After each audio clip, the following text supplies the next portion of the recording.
ఏం మాయ చేశావే ఈ కథ మీకు నచ్చినట్టయితే మన ఛానల్ని ఫాలో అవ్వండి. మరిన్ని ఇంట్రెస్టింగ్ వీడియోస్ మన ఛానల్లో మీకు నోటిఫికేషన్ ద్వారా వస్తాయి. మాయ చేశావే మామయ్యతో పెళ్ళి ఎపిసోడ్ 5. అడవిలో వినిపించిన ఆ అరుపు. అర్ధరాత్రి భారీ వర్షం. అడవి మొత్తం చీకటిలో మునిగిపోయింది. దీప్తి నోరు గట్టిగా మూసేసి భూపతి మనిషి ఆమెను లాగుకుంటూ వెళ్ళిపోతున్నాడు. వదలండి అని ఏడుస్తూ పెనుగులాడుతుంది. మరో వ్యక్తి కోపంగా, ఇంకోసారి పారిపోవాలని చూస్తే బతికుండగానే పాతి పెడతాం అన్నాడు. దీప్తి కళ్ళల్లో భయం కనిపించినా మనసులో మాత్రం ఒక్కటే మాట, మామయ్య తప్పకుండా వస్తాడు. మరొక వైపు రాఘవ, వేణు జీపులో అడవి దారిలో వేగంగా వెళ్తున్నారు. శివాలయం పూజారి చెప్పిన మాటలే రాఘవ చెవుల్లో మారుమ్రోగుతున్నాయి. ఒక అమ్మాయి రక్తంతో తడిసి ఇక్కడికి వచ్చింది బాబు. రాఘవ ఆ మాట పదే పదే తనకు గుర్తుకు వస్తున్నప్పుడల్లా స్టీరింగ్ను గట్టిగా పట్టుకున్నాడు. వేణు, ఈరోజు ఏదో జరగబోతుంది. ఆ మాటకు వేణు తల ఊపాడు. నాకు అదే అనిపిస్తుంది. కొద్దిసేపటికే జీప్ హెడ్లైట్స్ దూరంలో ఏదో తెల్లగా మెరిసే వస్తువుపై పడ్డాయి. ఆపు అని రాఘవ ఒక్కసారిగా బ్రేక్ వేశాడు. ఇద్దరు దిగారు. నేలపై బురదలో ఒక వెండి కాలిగజ్జె పడుతుంది. రాఘవ దాన్ని చేతిలో తీసుకున్నాడు. ఒక క్షణంలో గుర్తుపట్టాడు. ఇది దీప్తిదే. సిరి పెళ్లి సమయంలో దీప్తి కాళ్ళకు ఇదే జత గజ్జెలు పెట్టిన విషయం అతనికి గుర్తొచ్చింది. రాఘవ కళ్ళల్లో ఆశతో పాటు కోపం కూర పెరిగిపోయింది. వేణు, వాళ్ళు చాలా దగ్గరలో ఉన్నారు. అదే సమయంలో భూపతి ఫామ్ హౌస్లో భూపతి తన చిన్న కొడుకుతో మాట్లాడుతున్నాడు. నాన్న, ఈ అమ్మాయిని ఇంకా ఎంతకాలం ఇక్కడ ఉంచుతాం? భూపతి నవ్వాడు. రాఘవ, ఆశ పూర్తిగా చనిపోయే వరకు. తర్వాత ఆమెను ఎక్కడైనా పంపించేస్తాం. ఆ మాటలు విన్న పని మనిషి పార్వతమ్మ ఒక్కసారిగా ఉలిక్కిపడింది. దీప్తిని చూసినప్పటి నుండి ఆమెకు జాలి వేసేది. ఇంత చిన్న పెళ్లికి ఏం పాపం చేసింది అని మనసులో బాధపడింది. ఇంట్లో సిరికి అస్సలు నిద్ర పట్టడం లేదు. వాన చినుకులు కిటికీపై పడుతున్న శబ్దం వింటూ దేవుడి ఫోటో ముందు కూర్చుంది. దేవుడా, మా అక్కని క్షేమంగా తీసుకురా, మామయ్యకు ఏ అపాయం జరగకుండా చూడు అని చేతులు జోడించింది. అప్పుడే లక్ష్మి వచ్చి ఆమె భుజంపై చెయ్యి వేసింది. నిద్రపోలేదా? రాఘవ బయట ఉంటే నాకు భయంగా ఉంది అక్క. లక్ష్మి ఆ మాటకు చిన్నగా నవ్వింది. రాఘవను నేను చిన్నప్పటి నుండి చూస్తున్నాను. అతను ఓడిపోవడం తెలియదు. నువ్వు ధైర్యంగా ఉండు. మరొక వైపు రాఘవ అడవిలో టార్చ్ లైట్ వెలిగిస్తూ ముందుకు నడుస్తూ ఉన్నాడు. అప్పుడే దూరం నుండి చాలా మెల్లగా ఒక అమ్మాయి ఏడుస్తున్న శబ్దం వినిపించింది. రాఘవ ఒక్కసారిగా ఆగిపోయాడు. వేణు, విన్నావా? వేణు కూడా జాగ్రత్తగా విన్నాడు. అవును, ఎవరూ ఏడుస్తున్నారు. ఇద్దరు ఆ శబ్దం వచ్చిన వైపు పరిగెత్తారు. కానీ వాళ్లకు అక్కడ చేరేసరికి ఎవరూ లేరు. కేవలం ఒక పాత ఎర్ర చున్ని ముళ్ళ పొదల్లో చిక్కుకొని ఊగుతోంది. రాఘవ దాన్ని తీసుకున్నాడు. పెళ్లి రోజు కట్టుకున్న చున్నీ ముక్క. అతను గట్టిగా కళ్ళు మూసుకున్నాడు. దీప్తి, నువ్వు నన్ను పిలిచావు. నేను ఆలస్యంగా వచ్చాను. అంతలో వెనుక పొదల్లో ఏదో కదిలినట్టు శబ్దం వినిపించింది. రాఘవ వెంటనే టార్చ్ వైపు టార్చ్ ఆ వైపు తిప్పాడు. అక్కడ వర్షంలో తడిసి వణుకుతూ చిన్న పాప నిలబడి ఉంది. ఆమె భయంతో రాఘవను చూస్తూ ఒక్క మాట చెప్పింది. అన్నా, ఆ అక్కను నల్లకారు వాళ్ళు మళ్ళీ తీసుకుని వెళ్ళారు. రాఘవ గుండె ఒక్కసారిగా బలంగా కొట్టుకుంది. ఆ చిన్నారి చెప్పిన నిజం. వర్షం ఇంకా కురుస్తూనే ఉంది. రాఘవ, వేణు ఇద్దరూ ఆ చిన్న పాప దగ్గరికి వెళ్ళారు. పాప భయంతో వణికిపోతుంది. రాఘవ మెల్లగా ఆమె తలపై చెయ్యి పెట్టి, భయపడుకు అమ్మా, నేను మీకు ఏమీ చేయను. నువ్వు చూసింది నిజంగానే చెప్పు. ఆ పాప కళ్ళల్లో ఆ మాటకు నీళ్లు తిరిగాయి. అన్నా, ఆ అక్క చాలా ఏడ్చింది. నన్ను చూసి నీళ్లు ఇవ్వమ్మా అని అడిగింది. రాఘవ గుండె భారమయ్యింది. నువ్వు ఇచ్చావా? ఇచ్చాను. అప్పుడు ఆ అక్క ఒక మాట చెప్పింది. ఏమని? మా మామయ్యకి చెప్పు, నేను పారిపోలేదు, నన్ను తీసుకెళ్లారు అని.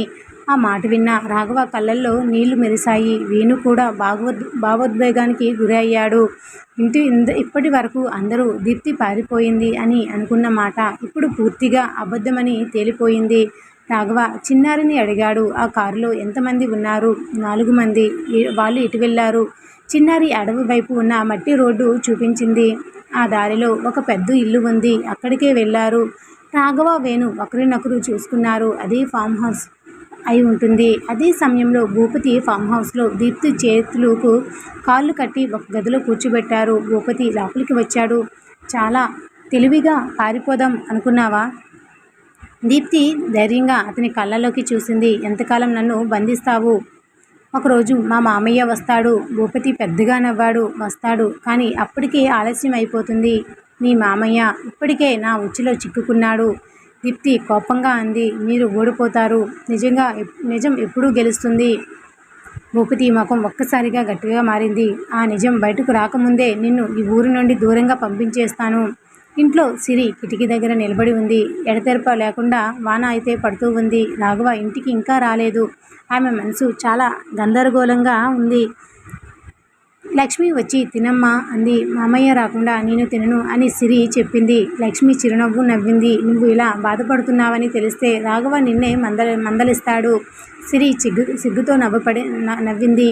మరొక వైపు రాఘవ, వేణు ఆ చిన్నారి చూపించిన దారి వైపు వెళ్తున్నారు. అంతలో రోడ్డుపై బురదలో ఒక మొబైల్ ఫోన్ కనిపించింది. వేణు దాన్ని తీసుకున్నాడు. రాఘవ, ఇది ఎవరిదో చూడు. రాఘవ స్క్రీన్ ఆన్ చేశాడు. ఫోన్ లాక్ కాలేదు. గ్యాలరీలో ఉన్న మొదటి ఫోటో చూసి ఇద్దరు షాక్ అయ్యారు. ఆ ఫోటోలో భూపతి పెద్ద కొడుకు దీప్తిని కారులో ఎక్కిస్తున్న దృశ్యం స్పష్టంగా ఉంది. ఆ ఫోటో తీసింది ఎవరు? ఆ ఫోన్ ఎవరిది? అసలు అది రాఘవ చేతికి ఎలా వచ్చింది? రాఘవ ముఖంలో ఎన్నో రోజుల తర్వాత ఆశ కనిపించింది. వేణు, దేవుడు మన వైపే ఉన్నాడ్రా అని అన్నాడు రాఘవ. వేణువు ఆ ఫోన్లో దాగిన నిజం. రోడ్డుపై దొరికిన మొబైల్ ఫోన్ను రాఘవ చేతిలోకి తీసుకున్నాడు. వర్షం వల్ల ఫోన్ మొత్తం తడిచిపోయింది. అయినా ఇంకా అది పనిచేస్తుంది. వేణు ఆశ్చర్యంగా అన్నాడు. అదృష్టం బాగుందిరా, ఫోన్ ఆఫ్ కాలేదు. రాఘవ వెంటనే గ్యాలరీ తెరిచాడు. ఒక్కో ఫోటో చూస్తూ అతని కళ్ళల్లో ఆశ్చర్యం పెరుగుతోంది. ఆ ఒక్క ఫోటోలో భూపతి పెద్ద కొడుకు దీప్తిని కారులో కూర్చోబెడుతున్నాడు. మరొక ఫోటోలో అదే కారు పాత బియ్యం మిల్లు ముందు నిలబడి ఉంది. వేణు ఉత్సాహంగా అన్నాడు. రాఘవ, ఇది చాలదా? ఇప్పుడే భూపతిని అరెస్టు చేయించవచ్చు. రాఘవ కాసేపు ఆలోచించాడు. లేదు, ఈ ఫోన్ ఎక్కడి నుండి వచ్చింది? ఎవరు తీశారు ఈ ఫోటోలు? అసలు తెలుసుకోవాలి. అప్పుడే ఫోన్ మోగింది. స్క్రీన్పై అన్నా అని కనిపించింది. రాఘవ వెంటనే స్పీకర్ ఆన్ చేశాడు. అవతల నుండి రాము, ఫోన్ ఎక్కడ పెట్టావురా అన్నయ్య అడుగుతున్నాడు అని ఒక వ్యక్తి భయంగా మాట్లాడాడు. రాఘవ ఒక్క మాట కూడా మాట్లాడలేదు. వేణు నిశ్శబ్దంగా ఉన్నాడు. రాము, వింటున్నావా? ఫోన్ దొరకపోతే భూపతి అన్న మనల్ని చంపేస్తాడు అని చెప్పి కాల్ కట్ చేశాడు. రాఘవ వేణు వైపు చూసి, ఇది వాళ్ళ మనిషి ఫోన్ అన్నాడు. అదే సమయంలో భూపతి ఫామ్ హౌస్లో రాము ఎక్కడా అని భూపతి గట్టిగా అరిచాడు. ఆ వ్యక్తి వణుకుతూ, ఎందుకు వచ్చాడు అన్నా? రాము అడవిలో జారి పడిపోయాడు. ఫోన్ కూడా కనిపించటం లేదు. భూపతి కోపంతో టేబుల్పై ఉన్న గ్లాసును నేలకేసి కొట్టాడు. మూర్ఖులు, ఆ ఫోన్ వాళ్ళకి దొరికితే మన పని అయిపోయినట్టే. ఇక దీప్తి కిటికీ దగ్గర కూర్చుంది. బయట వర్షం తగ్గిపోయింది. ఆమె చేతిలో ఉన్న చిన్న జడిపిన్నతో గోడ మీద నెమ్మదిగా రాయడం మొదలుపెట్టింది. రాఘవ మామయ్య, నేను ఇక్కడే ఉన్నాను. ఆ గది ఎప్పుడైనా ఎవరైనా తెలిస్తే మాటలు కనిపిస్తాయని ఆమెకు నమ్మకం. మరోవైపు ఇంట్లో సిరి రాఘవ కోసం ఎదురు చూస్తూ ఉంది. రాత్రి చాలా టైం అయిపోయింది. అంతలో బయట జీప్ శబ్దం వినిపించింది. సిరి పరిగెట్టుకుంటూ బయటకు వచ్చింది. రాఘవ దిగగానే ఏమైనా తెలిసిందా అని ఆత్రంగా అడిగింది. రాఘవ ఈసారి మొదటిసారి చిన్నగా నవ్వాడు. ఆశ కలిగించే ఆధారం దొరికింది. నీ అక్కను తప్పకుండా తీసుకుని వస్తాను. సిరి కళ్ళల్లో ఆనంద బాష్పాలు మెరిశాయి. నాకు తెలుసు మీరు ఓడిపోరు. ఆ మాట విన్న రాఘవ మనసులో కొంత ధైర్యం వచ్చింది. అదే సమయంలో భూపతి పెద్ద కొడుకు ఆ ఫోన్ కోసం అడవిలో వెతుకుతున్నాడు. అతనికి దూరంగా రాఘవ జీప్ వెళ్తున్నట్టు కనిపించింది. అతని గుండె ఒక్కసారిగా ఆగినంత పని అయ్యింది. నాన్నకు వెంటనే చెప్పాలి అని ఫోన్ చేయబోయాడు. కానీ అతని ఫోన్లో సిగ్నల్ లేదు. అతని తెలియకుండానే రాఘవ చేతిలో ఉన్న ఒక్క మొబైల్ భూపతి జీవితాన్ని పూర్తిగా మార్చబోతున్న అత్యంత కీలక సాక్ష్యంగా మారింది. ఒక్క ఫోన్, ఒక సాక్ష్యం ఊహించని మలుపు తిప్పింది కథను. తెల్లవారుజామున రాఘవ ఇంటి ఆవరణలో ప్రశాంతంగా ఉంది. రాఘవ మాత్రం రాత్రంతా నిద్రపోలేదు. ఫోన్ను పదే పదే చూస్తూ ఉన్నాడు. వేణు 2 కప్పుల కాఫీతో వచ్చాడు. రాఘవ, ఇప్పటికైనా పోలీసులకు ఈ ఫోన్ ఇచ్చేద్దాం. రాఘవ తల ఊపాడు. ఇంకా కాదు, ఈ ఫోన్లో కనిపిస్తున్నది సాక్ష్యం మాత్రమే. దీని వెనుక ఉన్న నిజం బయటపడాలి. లేదంటే భూపతి తప్పించుకునే మార్గం వెతుక్కుంటాడు. వేణు చిరునవ్వుతో, నువ్వు నిజంగానే ముందే 10 అడుగులు ఆలోచిస్తావు. అదే సమయంలో భూపతి ఇంట్లో అతని 2 కొడుకులు ఆందోళనగా కూర్చుని ఉన్నారు. నాన్న, ఆ ఫోన్ రాఘవ చేతికి వెళ్ళి ఉంటే? భూపతి ప్రశాంతంగా నవ్వాడు. ఒక ఫోన్ నన్ను ఏమీ చేయలేదు. మన దగ్గర ఇంకా చాలామంది ఉన్నారు. కానీ ఆ ఫోన్ తిరిగి మన చేతికి రావాలి అని గట్టిగా చెప్పాడు. వెంటనే తన నమ్మిన మనిషి శంకర్ను పిలిపించాడు. రాఘవ ఇంట్లోకి వెళ్ళి ఆ ఫోన్ ఎలాగైనా తీసుకునిరా. ఇంట్లో సిరి రాఘవకు అల్పాహారం తీసుకుని వచ్చింది. ముందు తినండి. రాత్రంతా నిద్రపోలేదు. రాఘవ నవ్వుతూ నువ్వు కూడా నిద్రపోలేదుగా. సిరి అమాయకంగా తలదించుకుంది. మీరు బయట ఉంటే నాకు నిద్ర ఎలా వస్తుంది? ఆ మాట విన్న రాఘవ కొన్ని క్షణాలు మౌనంగా ఆమెను చూశాడు. ఆమె కళ్ళల్లో ఆప్యాయత ఇప్పటికే భయాన్ని దాటుకుని ప్రేమగా మారుతోంది. మధ్యాహ్నం రాఘవ పొలాలకు వెళ్ళాడు. వేణు కూడా అతనితోనే ఉన్నాడు. అదే సమయాన్ని చూసుకుని శంకర్ గోడ దూకి ఇంట్లోకి ప్రవేశించాడు. ఎవరూ లేరని అనుకున్నాడు. నెమ్మదిగా రాఘవ గదిలోకి వెళ్ళి టేబుల్ డ్రాయర్ వెతకడం ప్రారంభించాడు. అప్పుడే ఎవరు మీరు అని గట్టిగా వినిపించిన స్వరం శంకర్ ఉలిక్కిపడ్డాడు. అది సిరి. ఆమె చేతిలో నీళ్ల బిందె ఉంది. శంకర్ ఆమెను బయటకు తోసి బయటకు పరిగెత్తాడు. సిరి నేలపై పడిపోయింది. కానీ అతని చొక్కా జేబు నుండి ఒక చిన్న వెండి లాకెట్ కింద పడిపోయింది. అది అతనికి తెలియదు. సాయంత్రం రాఘవ ఇంటికి వచ్చేసరికి సిరి జరిగిన విషయం మొత్తం చెప్పింది. రాఘవ గంభీరంగా అడిగాడు, నువ్వు బాగానే ఉన్నావా? నాకేమీ కాలేదు అని చెప్పినా ఆమె చేతికి ఉన్న గాయం కనిపించింది. రాఘవ కోపంతో నిన్ను తోసాడా అని అడిగాడు. సిరి నవ్వుతూ నాకేమీ కాలేదు, కానీ ఇది మాత్రం దొరికింది అని వెండి లాకెట్ అతని చేతిలో పెట్టాడు. రాఘవ జాగ్రత్తగా దాన్ని చూశాడు. లాకెట్ వెనుక ఎస్ అనే అక్షరం చెక్కబడి ఉంది. నేను ఒక్కసారిగా గుర్తుపట్టాడు. రాఘవ ఇది శంకర్ది. భూపతి కుడిభుజం. రాఘవ ముఖం గంభీరంగా మారింది. అంటే భూపతి మన ఇంట్లో కూడా మనుషులను పంపుతున్నాడు. అదే సమయంలో ఫామ్ హౌస్లో దీప్తికి భోజనం తీసుకొచ్చింది పార్వతమ్మ. నెమ్మదిగా ఆమె దగ్గరకు వచ్చింది. అమ్మ భయపడకు, నేను నిన్ను ఇక్కడ నుండి బయటకు పంపించే ప్రయత్నం చేస్తాను. దీప్తి ఆ మాటకు ఆశ్చర్యంగా ఆమె వైపు చూసింది. నిజంగానా? పార్వతమ్మ కళ్ళల్లో నీళ్లు. నాకు కూడా ఒక కూతురు ఉంది. నీ బాధ చూస్తుంటే నా మనసు తట్టుకోవటం లేదు. దీప్తి వెంటనే ఆమె చేతులు పట్టుకుని ఏడ్చింది. అదే సమయంలో తలుపు బయట ఒక నీడ నిశ్శబ్దంగా నిలబడి ఉంది. పార్వతమ్మ చెప్పిన మాటలన్నీ ఆ వ్యక్తి విన్నాడు. ఆ నీడ మెల్లగా వెనక్కి తిరిగి భూపతి గదివైపు నడవడం ప్రారంభించాడు. పార్వతమ్మ భూపతికి దొరికిపోతుందా?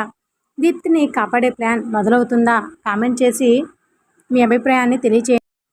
రాత్రి ఫామ్ హౌస్లో నిశ్శబ్దం అలుముకుంది. పార్వతమ్మ దీప్తికి ధైర్యం చెప్పి బయటకు వెళ్ళబోతూ ఉండగా తలుపు ఒక్కసారిగా గట్టిగా తెరుచుకుంది.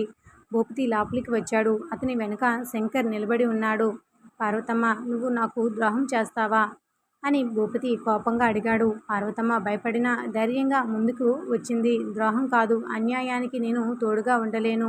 భూపతి కోపంతో ఆమె చెంపపై గట్టిగా కొట్టాడు. దీప్తి ఏడుస్తూ ఆమెను కొట్టొద్దు అని అరిచింది. భూపతి నవ్వుతూ నీ వల్లే అందరూ ఇబ్బందులు పడుతున్నారు అని చెప్పి బయటికి వెళ్ళిపోయాడు. వెళ్లే ముందు రేపు ఉదయం ఈ అమ్మాయిని ఇక్కడ నుండి మరో చోటికి తీసుకెళ్తాం అని శంకర్కు ఆదేశించాడు.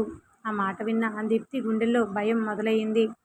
మామయ్య త్వరగా రండి అని మనసులో ఏడ్చింది. మరొక వైపు రాఘవ ఇంట్లో వేణు ఊపిరి సలపకుండా పరిగెత్తుకుంటూ వచ్చాడు.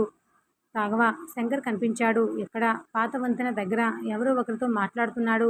రాఘవ వెంటనే జీప్ స్టార్ట్ చేశాడు. వేణు ఈసారి అతను తప్పించుకోవడానికి వీల్లేదు. కొద్దిసేపటికి పాత వంతెన దగ్గర చేరుకున్నారు. దూరంగా శంకర్ బైక్ స్టార్ట్ చేస్తున్నాడు. రాఘవ గట్టిగా అరిచాడు. శంకర్ ఆగు.